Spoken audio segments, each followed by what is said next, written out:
The images are absolutely electrifying. Federal agents in tactical gear surrounding sanctuary buildings, violent criminals in handcuffs being dragged from their hideouts, liberal mayors watching helplessly as their illegal alien protection rackets crumble. What you're witnessing isn't just immigration enforcement, it's the complete dismantling of the criminal sanctuary system that Democrats built to defy federal law. From Massachusetts to Texas, from courthouses to congressional offices, ICE is everywhere. The criminal aliens have nowhere left to hide. The numbers are staggering, operations are surgical, and the message is crystal clear. The free ride is over. So get ready for justice. And while ICE restores law and order to our cities, there's another threat to American sovereignty: our collapsing food supply. Grocery bills up 40%, shortages everywhere, but the real crisis, our honeybee population is vanishing. Patriot Bee is fighting back, protecting the pollinators that keep America fed. This veteran-owned movement funds bee habitat restoration and educates patriots about food security threats. When you support patriotbebest.com, you're defending our agricultural independence from globalist control. Subscribe now with code NEXTNEWS for 25% off of monthly contributions, and join the hive. Protect our bees and preserve the republic. That's patriotbebest.com. Catch the buzz today. Okay, so the most shocking footage we've got comes from Jerry Nadler's own Manhattan office. Homeland Security agents arrested one of his staffers in a building shared with an immigration courthouse. Watch as federal officers assert their authority while Nadler's people melt down in real time. Watch. No, she did not. That is not what happened. That is not what happened. Okay? What? Hold on a second. Give me your contact information right No, now. I'm going to give you time to speak to you. Hey. That's what I'm I'll going to speak do. to you after. We got you. No. I got you. You're okay. I don't have to. You're okay. You're okay. You're going to be okay. I'm a federal officer. We're here checking on something. We have the right to check. I'm Can I giving see a you. warrant? I'm not resisting. Stop resisting. You harboring rioters in the office. So there's not a problem. Let's walk inside. Let's walk through. For what? Let me see what's in here. That's what it's your office. Let's go. Come on. Can you stay and Hold it there. get away from me? Hold it there. Stop resisting! While arresting Nadler's staffer, the swamp is learning federal law enforcement is back in charge. Dallas Immigration Court became ground zero for ICE's new strategy. Agents waited for bogus asylum claims to be dismissed, then immediately arrested the fraudsters. Watch asylum seekers crying and begging as their scam collapses and they're led away in handcuffs. Watch. We captured the moment two men went from migrants to detainees. It happened last week at Dallas Immigration Court when nearly a dozen people showed up to have their asylum cases heard. Their cases were dismissed by the judge, and when they walked out of the courtroom, plainclothes federal agents were waiting to take them into custody. Immigration attorney Belinda Arroyo says targeting migrants at the courthouse used to be a rare event. What does it do when an ICE agent is in the court and they're not dealing with somebody who's currently in ICE custody? Well, I think it makes everybody be on edge. It's not just happening in Dallas. Asylum seekers in San Antonio were seen crying and begging for help as they were led away in handcuffs. Two Department of Homeland Security officials tell CBS News ICE is asking immigration judges across the country to dismiss the court cases of certain migrants so the agency can arrest them once their hearings end and place them in a fast-track deportation process known as expedited removal. Outside of Miami courthouse, this migrant in cuffs says in Spanish, "It's a trap." The Department of Homeland Security released this statement to CBS News, saying Secretary Noem is reversing Biden's catch-and-release policy that allowed millions of unvetted illegals.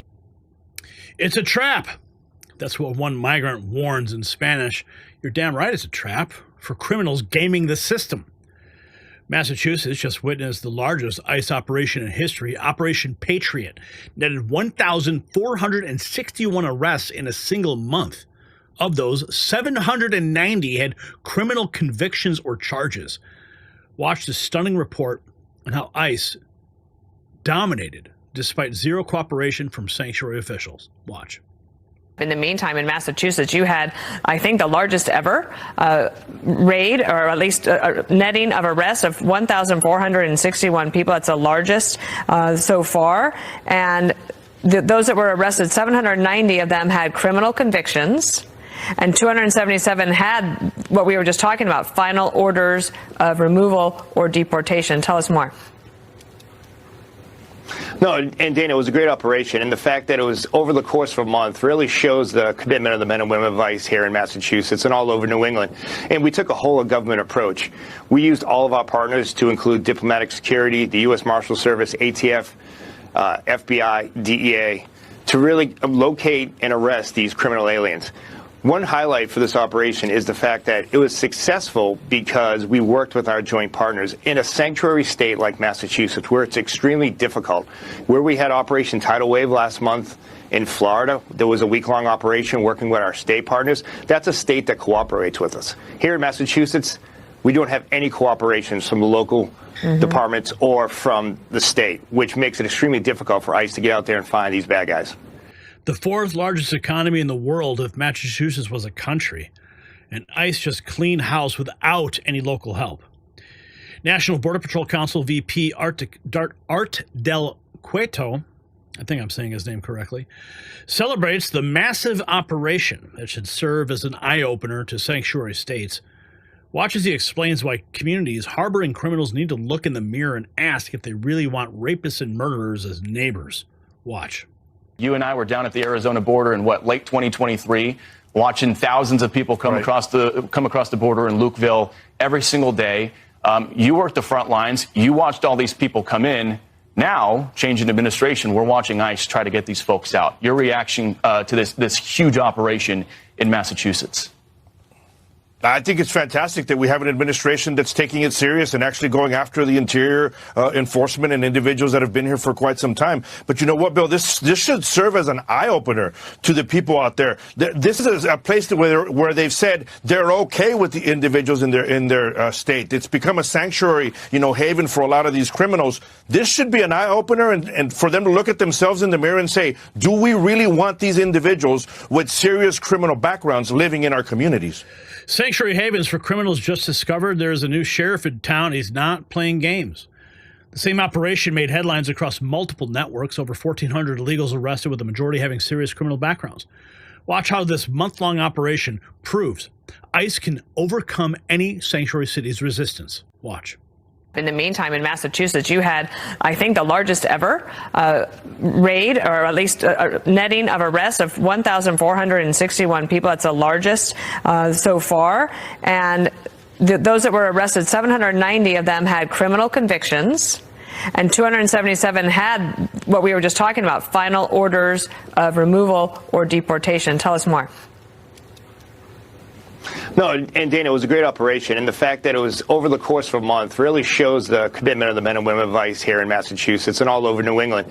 And we took a whole-of-government approach. We used all of our partners to include diplomatic security, the U.S. Marshals Service, ATF, FBI, DEA, to really locate and arrest these criminal aliens. One highlight for this operation is the fact that it was successful because we worked with our joint partners in a sanctuary state like Massachusetts, where it's extremely difficult. Where we had Operation Tidal Wave last month in Florida, there was a week-long operation working with our state partners. That's a state that cooperates with us. Here in Massachusetts, we don't have any cooperations from the local departments or from the state, which makes it extremely difficult for ICE to get out there and find these bad guys. The whole-of-government approach, using FBI, DEA, ATF, U.S. Marshals. This is what winning the war on criminal aliens looks like. Acting ICE Director Todd Lyons dropped a bombshell. Daily arrests are now over 1,600, the highest levels of this administration, and it's about to get much bigger. Watch him promise this is only the beginning of enforcing every immigration law in the books. Watch. And it really seems like ICE operations have ramped up in the last week or so all across the country. We're hearing from ICE contacts that your guys' arrests right now are at the highest levels they've been during this administration so far. What are your daily arrest numbers looking like right now? You know, Bill, every day the men and women of ICE are out there doing their law enforcement duty. And, you know, under Secretary Noem and under President Trump's administration, we're actually allowed to enforce all the laws that are on the books. So right now we're sitting at just over 1,600 arrests a day. ICE can do more. We will do more. There are more public safety threats and criminal aliens out there that we need to get. There are so many gotaways that were released at the border last time, and there are just so many criminal aliens that in our current jail systems that ICE needs to go and make these arrests. So you're going to see an increase as we're going forward because now we're actually allowed to do our jobs. You're going to see an increase. Sanctuary cities should be terrified because ICE is just getting warmed up. DHS isn't tolerating attacks on their officers anymore. Nashville's mayor just docks ICE agents, publishing their names and addresses. Watch as officials expose how this endangers undercover officers and hands intelligence to MS-13 and cartels on a silver platter. Watch. Yeah, absolutely, Laura. And we actually just saw the Nashville mayor, O'Connelly. He just released the names of Homeland Security investigators, which many times are undercover. He doxed them, doxed their addresses. This is like handing two members of Tren de Aragua, MS-13, and gang members on a silver platter intelligence so that they can go after our ICE enforcement officers. These are the tip of the spear. These are the people who are on the front lines trying to make our communities safer. So when Democrats in the media show us who they are, we'll believe them, and it's the fact that they're fighting for people like MS-13 and child rapists to be on American streets. Well, these communities should be sending roses to DHS headquarters for finally doing the job that, frankly, most Americans wanted done a long time ago. Tricia, thank you very much for the update on all this. Democrats are literally giving gang members the home addresses of ICE agents. They're siding with cartels over American law enforcement. If you got value from this report, tap subscribe. It's time for my final thought. This is what America voted for, and it's beautiful.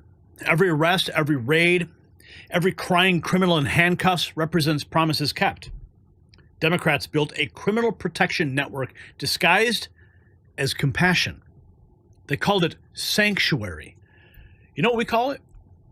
We call it treason. Now their whole system is collapsing. Jerry Nadler's own office raided. Dallas Courthouse is surrounded. Massachusetts conquered despite their resistance. Over 1,600 arrests daily and accelerating. The footage doesn't lie. ICE owns the streets now. For years, criminal aliens laughed at our laws, murdered our citizens, stole our benefits. Democrat mayors protected them, doxed our agents, sided with cartels. Well, that era is dead. Trump promised mass deportations, and he's delivering with surgical precision. Every sanctuary city will fall. Every criminal will be hunted. Every protection racket will be smashed. So here's the question. Should mayors who harbor criminal aliens be arrested for treason? Yes or no? And Patriots gear up at shop.nextnewsnetwork.com. I think you'll like the stuff we have there.